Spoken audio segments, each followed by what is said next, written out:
Good evening, visitors. Welcome to the Australian War Memorial's Last Post ceremony. My name is Greg Kimball, and joining us today from the Australian Army is Colonel Ian Cummings. We welcome the veterans who have served, those that are still serving, and the families that support them. We acknowledge the members of RSL and Services Clubs Association, RSL Victoria, and RSL Queensland, who are watching the broadcast of this ceremony across Australia. During the ceremony, wreaths will be laid at the base of the Pool of Reflection by visitors and students on behalf of Aberfoyle Park High School, South Australia. Please stand and join in singing the National Anthem.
Thank you. You may be seated.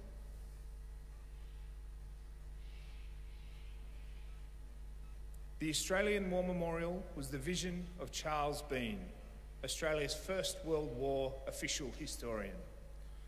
Bean landed with the Australian troops on Gallipoli and stayed with them at the front through to the end of the war. The idea of this national memorial and museum came to him at Pozières, France, in the depths of the bloody fighting of 1916. Bean's idea was that this would be a place where families and friends could mourn loved ones buried in faraway places. It would also be a place that could help all Australians understand what these men and women had endured and what they had done for us. Bean's vision, to which we remain true, is best expressed as inscribed in the entrance to the memorial's galleries. Here is their spirit, in the heart of the land they loved, and here we guard the record which they themselves made.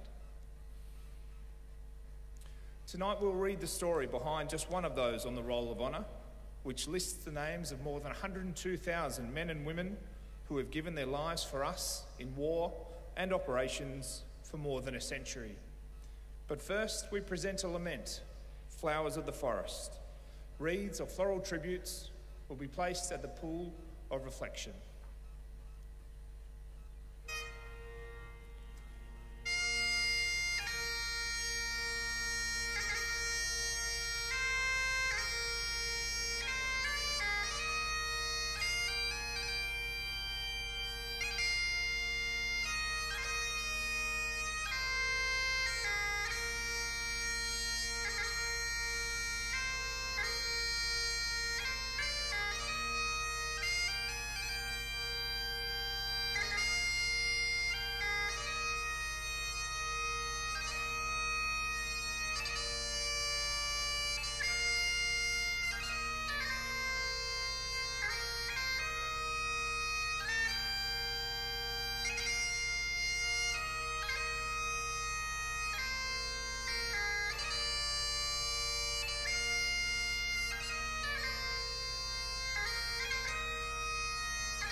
Today we remember and pay tribute to Flight Sergeant Reginald Albert Moynagh.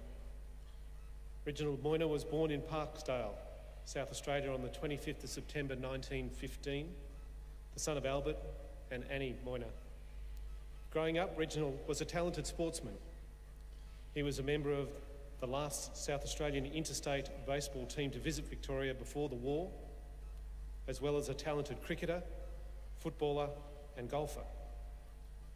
Moynagh enlisted in the Royal Australian Air Force on the 14th of September 1940 and began training as an air gunner. In November 1941, before embarking for overseas service, he married his sweetheart, Valeria Wildman, in Manly. After he had left Australia, Valeria gave birth to their daughter, Denise Anne Moynagh. Sadly, Reginald and Denise would never meet.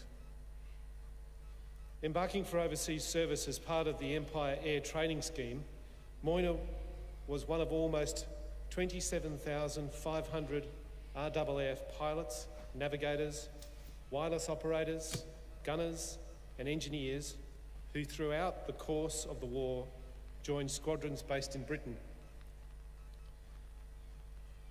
After arriving in Britain, Moynagh undertook further specialist training before being posted to number 460 Squadron. This would become the most highly decorated Australian squadron in Bomber Command and the squadron that suffered the highest casualties. Flying twin-engined Vickers, Wellingtons, medium bombers, and then the four-engined Arvo Lancaster heavy bomber, the squadron lost over 1,000 men. Australian, British, Canadian, New Zealanders and South Africans.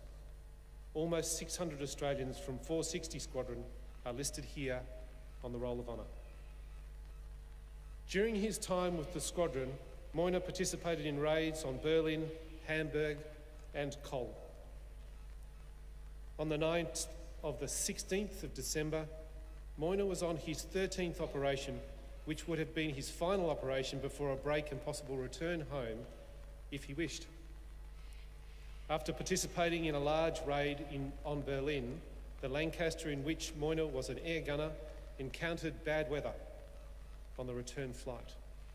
Having circled number 460 Squadron's home station at Binbrook in heavy fog and low cloud, the Lancaster crashed near the village of Market Stainton in Lancashire, killing Moynagh and all 6 of his crewmates, fellow Australians Captain Francis Randall, Flying Officer Harold Deadman, Flight Sergeant William Halstead, Flight Sergeant Charles Howie, Flight Sergeant Harry Pettiser, and British crewmate Jack Mackenzie.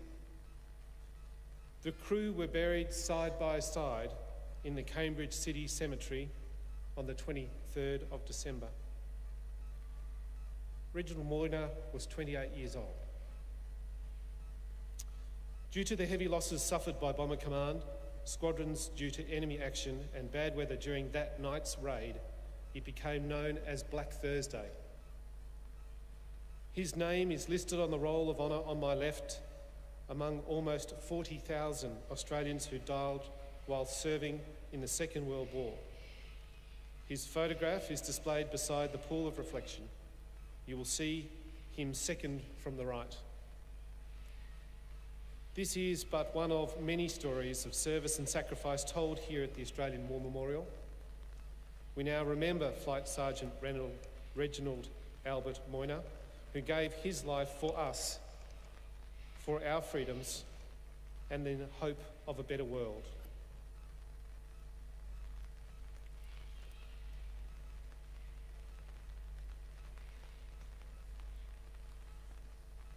Please stand for the reading of the Ode and the sounding of the last post.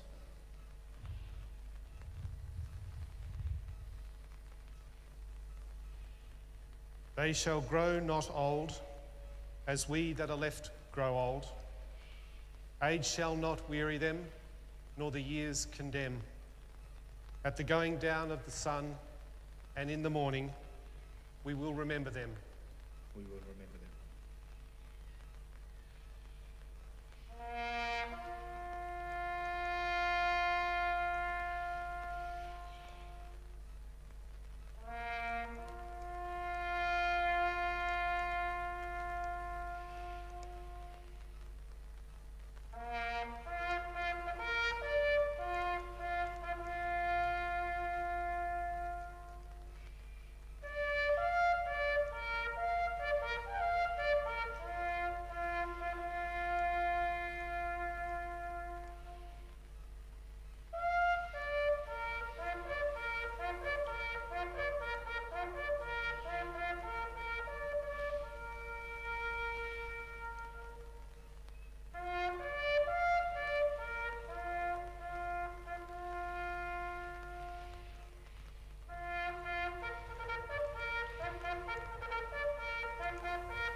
lest we forget.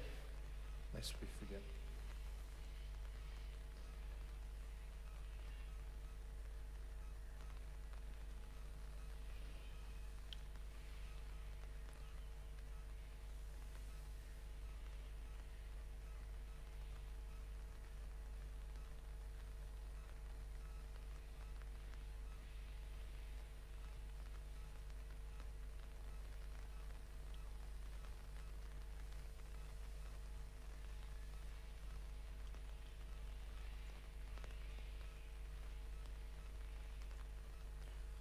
We leave you this evening with the words of the memorial's founder, Charles Bean.